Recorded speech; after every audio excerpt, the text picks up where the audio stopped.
sensitive data. Attackers can send phishing emails with attachments or links that trick their target into entering their credentials. Now, an attacker has successfully gained access to their device. After gaining their initial position into the system, an attacker won't stop there. The goal for attackers is to maintain access in the environment and avoid being detected for as long as possible.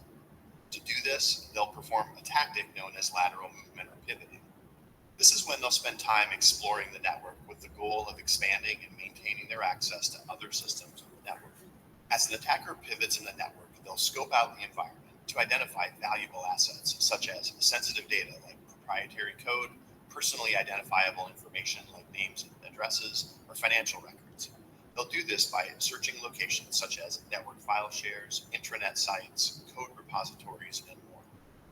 After the attacker identifies the assets of value, they'll need to collect, package, and prepare the data for exfiltration outside of the organization's network and into the attacker's hands. One way they may do this is by reducing the data size. This helps attackers hide the stolen data and bypass security controls. Finally, the attacker will exfiltrate the data to their destination of choice. There are many ways to do this. For example, attackers can email the stolen data to themselves using the compromised email account. Now that you've tapped into the attacker's perspective, let's explore how organizations can defend against this type of attack. First, security teams must prevent attacker access. There are many methods you can use to protect your network from phishing attempts. For example, requiring users to use multi-factor authentication. Attackers that gain access to a network can remain unnoticed for a while. It's important that security teams monitor network activity to identify any suspicious activity that can indicate a compromise. For example, multiple user logins coming from IP addresses outside of the network should be investigated. Earlier, you examined how to identify, classify, and protect assets using asset inventories and security controls. As part of an organization's security policy, all assets should be cataloged in an asset inventory. The appropriate security controls should also be applied to protect these assets from unauthorized access. Lastly, if a data exfiltration attack is successful, security teams must detect and stop the exfiltration. To detect the attack, indicators of unusual data collection can be identified through network monitoring. These include large internal file transfers, large external uploads, and unexpected file writes. SIM tools can detect an alert on these activities. Once an alert has been sent out, security teams investigate and stop the attack from continuing. There are many ways to stop an attack like this. For instance, once the unusual activity is identified, you can block the IP addresses associated with the attacker using firewall rules. Data exfiltration attacks are just one of many attacks that can be detected through network monitoring. Coming up, you'll learn how to monitor and analyze network communications using packet sniffers. Whether it's an employee sending an email or a malicious actor attempting to exfiltrate confidential data, actions that are performed on a network can be identified through examining network traffic flows. Understanding these network communications provides valuable insight into the activities happening in a network. This way, you can better understand what's going on in an environment and defend against potential threats.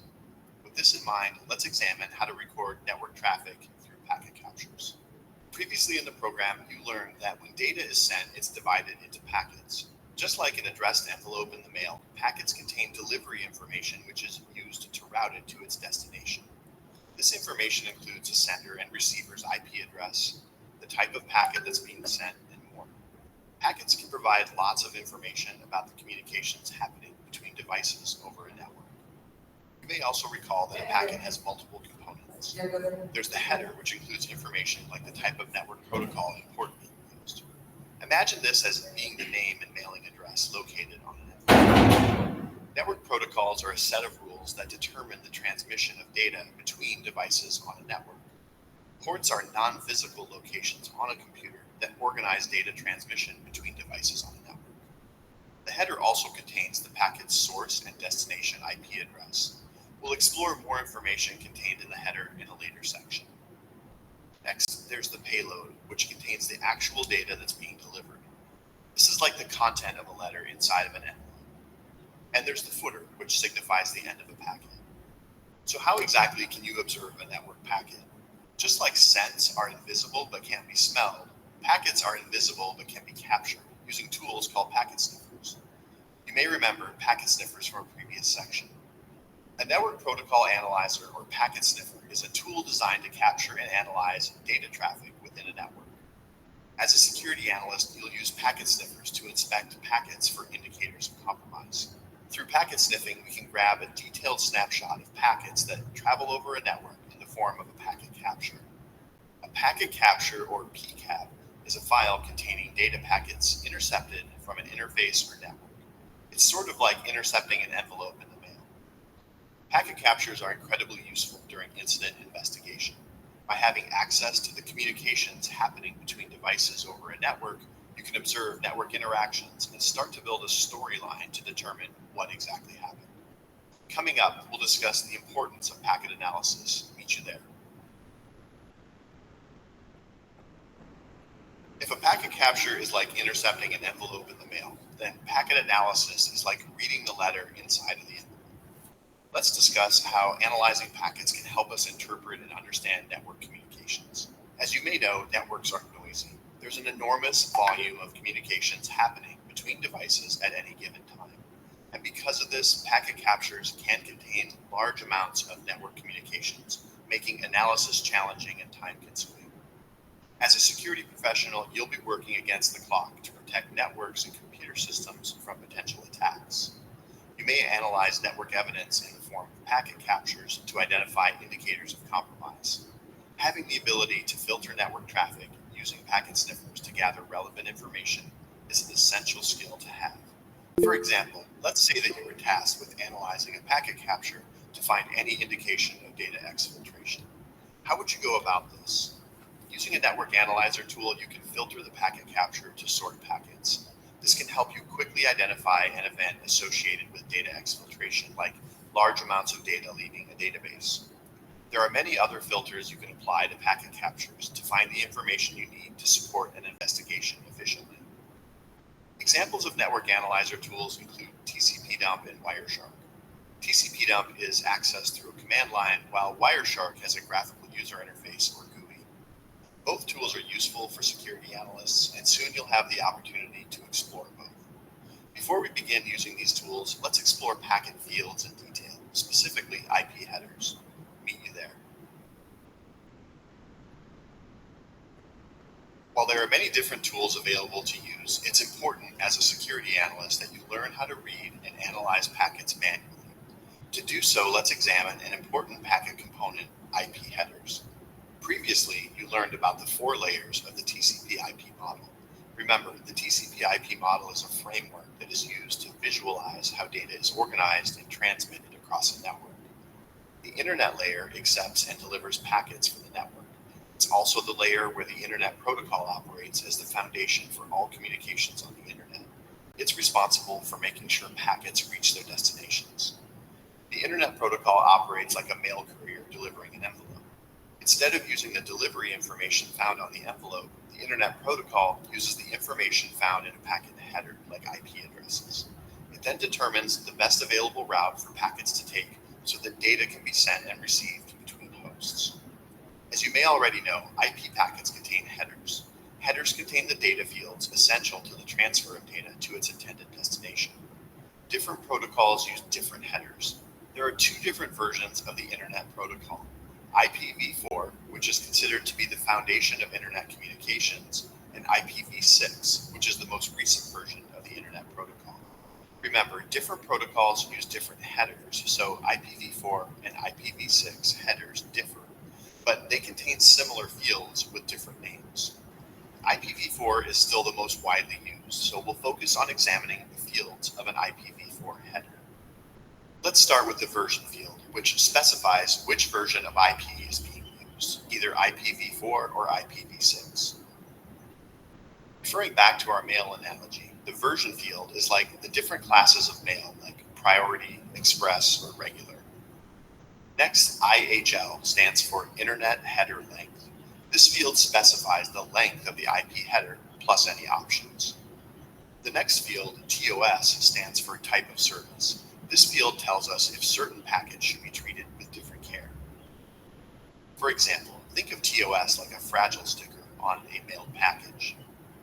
Next is the total length field, which identifies the length of the entire packet, including the headers and the data. This can be compared to the dimensions and weight of an envelope.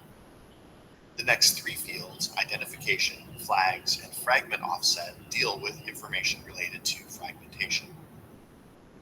Fragmentation is when an IP packet gets broken up into chunks, which then get transmitted over the wire and reassembled when they arrive at their destination.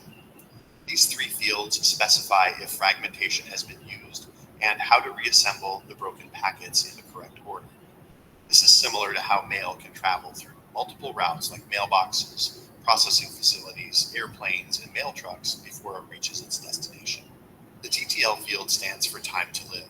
Like its name suggests, this field determines how long a packet can live before it gets dropped. Without this field, packets could loop through routers endlessly. TTL is similar to how tracking information provides details about an envelope's expected delivery date. The protocol field specifies the protocol used by providing a value which corresponds to a protocol. For example, TCP is represented by 6. This is similar to including the number of a house in a postal address. The header checksum stores a value called a checksum, which is used to determine if any errors have occurred in the header. The source address specifies the source IP address, and the destination address specifies the destination IP address. This is just like the sender and receiver's contact information found on an envelope. The options field is not required and is commonly used for network troubleshooting rather than common traffic. If it's used, the header length increases. It's like purchasing postal insurance for an envelope. Finally, at the end of the packet header is where the packet's data resides, like the text in an email message. Who knew that the packets of data we send across networks contain so much information? Coming up soon, you'll have the opportunity to examine these packet fields in detail. TCP dump is a popular network analyzer. It's pre-installed on many Linux distributions and can be installed on most Unix-like operating systems like macOS. You can easily capture and monitor network traffic such as TCP, IP, ICMP, and many more. TCP dump is a command line tool. This means that it does not have a graphical user interface. Earlier in the program, you learned that the command line is a very powerful and efficient tool, and we'll practice using it together. With TCP dump, you can apply options and flags to your commands to easily filter network traffic so that you can find exactly what you're looking for. You can filter for a specific IP address, protocol, or port number.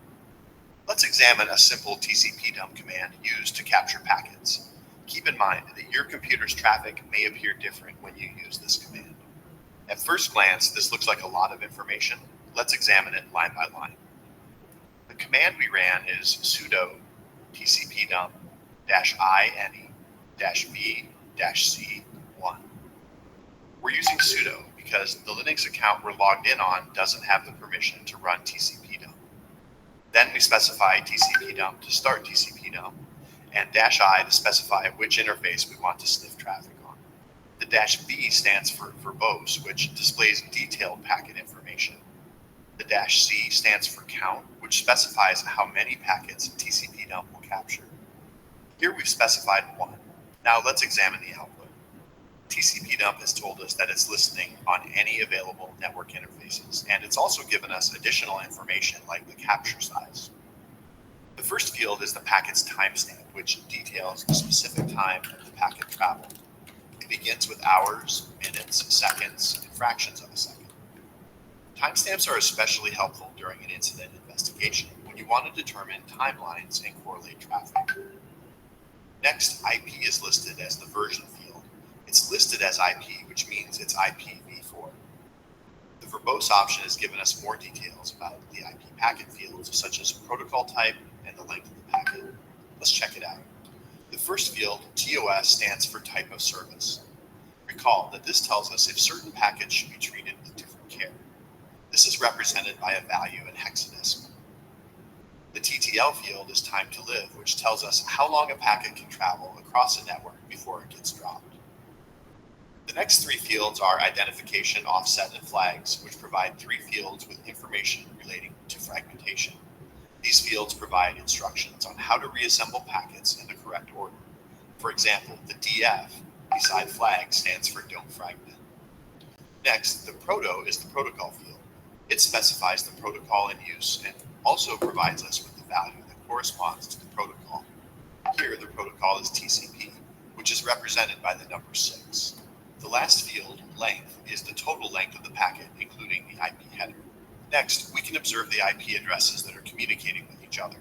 The direction of the arrow indicates the direction of the traffic flow. The last piece of the IP address indicates the port number or name. Next, the CK-sum or checksum field corresponds to the header checksum, which stores a value that's used to determine if any errors have occurred in the header. Here it's telling us it's correct with no errors. The remaining fields are related to TCP. For example, flags indicate TCP flags. The P is the push flag, and the period indicates it's an ACK flag. This means that the packet is pushing out data. This is just one of many commands you can use in TCP dump to capture network traffic. Isn't it fascinating to observe all the information contained within these invisible packets? Go ahead and try it out for yourself. Incidents happen, and as a security analyst, you'll likely be tasked with investigating and responding to security incidents at some point in your career. Let's examine the detection and analysis phase of the incident response lifecycle. This is where incident response teams verify and analyze incidents. Detection enables the prompt discovery of security events. Remember, not all events are incidents, but all incidents are events. Events are regular occurrences in business operations, like visits to a website or password reset requests. IDS and SIM tools collect and analyze event data from different sources to identify potential unusual activity. If an incident is detected, such as a malicious actor successfully gaining unauthorized access to an account, then an alert is sent out. Security teams then begin the analysis phase. Analysis involves the investigation and validation of alerts. During the analysis process, analysts must apply their critical thinking and incident analysis skills to investigate and validate alerts. They'll examine indicators of compromise to determine if an incident has occurred. This can be a challenge for a couple of reasons. The challenge with detection is it's impossible to detect everything. Even great detection tools have limitations in how they work, and automated tools may not be fully deployed across an organization due to limited resources. Some incidents are unavoidable, which is why it's important for organizations to have an incident response plan in place. Analysts often receive a high volume of alerts per shift, sometimes even thousands. Most of the time, high alert volumes are caused by misconfigured alert settings. For example, alert rules that are too broad and not tuned to an organization's environment create false positives. Other times, high alert volumes can be legitimate alerts caused by malicious actors taking advantage of a newly discovered vulnerability. As a security analyst, it's important that you're equipped to effectively analyze alerts, and coming up, you'll do just that.